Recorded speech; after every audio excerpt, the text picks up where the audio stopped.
세상에 샘 평화의 소리, KCR 11시 종합뉴스, 365 헬스, 마이랑이 베일로 변호사 윤영준, 에듀킹덤 칼리지 다네무라, EL 디자인 전망 좋은 창, JM필로 이완상 변호사 공동 제공입니다.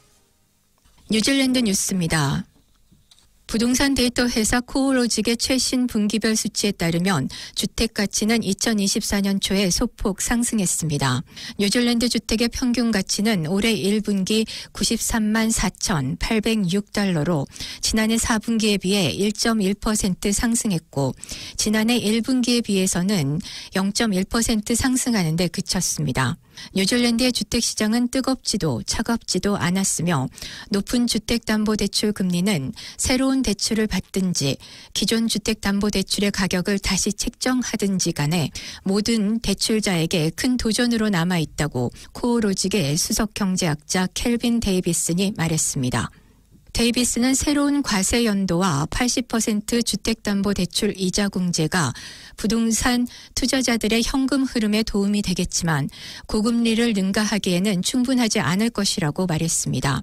게다가 다음 주기에 첫 번째 공식 현금 금리 인하가 점점 가까워지고 있지만 확실히 그것은 아직 여기에 있지 않습니다. 실제로 만일 준비은행의 현재 예측이 맞는 것으로 판명된다면 현금 금리는 내년이 되어서야 하락하기 시작할 수 있으며 이는 단기 고정 주택담보대출 금리가 적어도 앞으로 6개월에서 9개월 동안은 크게 떨어지지 않을 수 있다는 것을 강조했습니다. 정부는 규정을 완화해 건설업체들이 해외 건축물 제품을 더 쉽고 저렴하게 이용할 수 있도록 하겠다는 계획을 발표했습니다. 뉴질랜드에서 단독주택을 짓는 것이 호주보다 50% 더 비싸고 2019년 이후 집을 짓는 비용이 41% 상승했다면서 건설업자들은 신뢰할 수 있는 해외 국가의 건축 기준을 따를 수 있다고 크리스 핑크 건축 및 건설부 장관이 지난 목요일에 발표했습니다. 발표된 변경 사항은 다음과 같습니다. 신뢰할 수 있는 해외 국가의 빌딩 제품 품질 기준을 인증해 설계자나 건설업자가 시간과 비용이 많이 소요되는 자재 품질 기준을 다시 검증할 필요가 없습니다. 뉴질랜드와 동등하거나 그 이상의 특정 해외 기준을 준수하는 제품의 사용을 건축 허가 당국이 수용합니다. 해외에서 평판이 좋은 인증 제도를 통해 인증된 건축 제품의 사용을 승인하는 것입니다. 이는 품질에 대한 우려 없이 건축 비용을 절감하고 사람들이 집을 더 쉽고 저렴하게 짓거나 개조할 수 있도록 해주는 중대한 변화입니다. 보건부는 정부의 비용 절감 요구에 부응하기 위해 134개의 일자리를 줄일 것을 제안했으며 사회개발부 MSD는 대규모 자발적 정리해고를 요구했습니다. 모든 직책의 4분의 1 이상이 직접적인 영향을 받을 수 있으며 보건부 직원들이 목요일과 금요일 회의를 통해 이 제안을 논의합니다. 이러한 협의는 4월 26일에 끝나고 6월에 최종 결정이 날 것입니다. 사회개발부 MSD에서는 서비스 제공 및 마오리 커뮤니티, 파트너십 팀과 인사, 정책, 그리고 전략 및 커뮤니케이션 팀에서 영향을 받은 근로자가 있었습니다. 공무원협회의 두안 리오 대변인은 국가의 건강 요구에 대비하기 위해 필요한 보건 시스템에서의 자발적인 정리 해고와 함께 공석인 자리가 채워지지 않아 보건 시스템을 불안정하게 만들 수 있다고 말했습니다. 사회개발부 MSD는 약 9천 명의 정규직 직원을 보유한 두 번째로 큰 공공서비스 고용주였습니다. 다음 주에는 자연보존부와 내무부가 삭감 계획을 발표하고 그 다음 주에는 오랑아 타마리키가 삭감 계획을 발표할 예정입니다. 행복률에서는 3세 이상 전 연령층을 대상으로 4월 6일 무료 독감 예방접종을 실시합니다. 문의는 021-257-3404로 하시면 됩니다. 브뤼셀에서 이틀간의 회의를 마친 뒤 뉴질랜드는 나토와의 관계가 그 어느 때보다 돈독하다는 입장을 밝혔습니다. 세계에서 가장 큰 군사 조직과의 협력은 계속 진행 중이지만 개별 맞춤형 파트너십 프로그램을 통해 앞으로 몇 달 안에 관계가 공식화될 것으로 예상됩니다.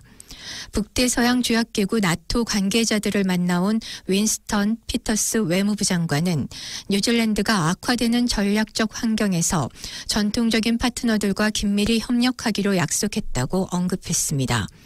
그는 사이버 보안과 인공지능 등의 분야가 우려된다고 말했습니다.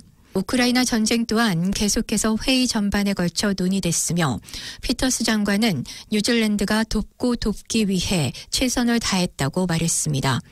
아울러 벨기에와 네덜란드, 한국, 우크라이나, 영국, 유럽연합집행위원회의 외무장관들도 양자 회담을 가졌습니다.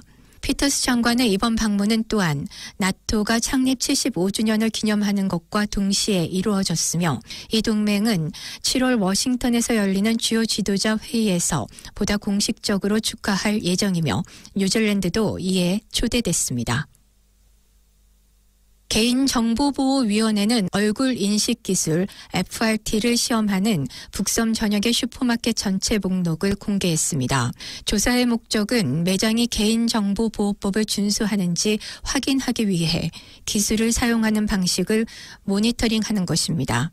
개인정보보호감독관인 마이클 웹스터는 실험이 완료되면 유해한 행동을 줄이는 데 있어 얼굴 인식 기술 FRT의 효과에 대해 통보받게 됩니다.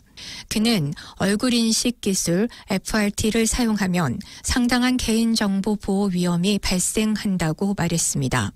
현재 얼굴 인식 기술 FRT를 시험하고 있는 매장은 뉴월드의 리젠트, 뉴월드 카이코해, 파킨세이브 실버데일과 오메스턴 지점, 그리고 파킨세이브 실비아 파크, 마누카우, 파파모아 지점입니다.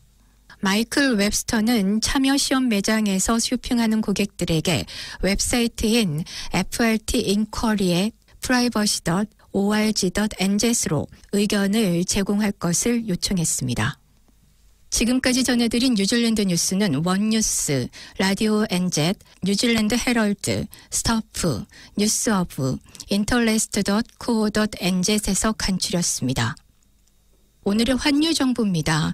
뉴질랜드 달러화 대비 원화의 기준 환율은 812원 02전, 한국에서 보낼 때 820원 14전, 한국에서 받을 때 803원 93전입니다.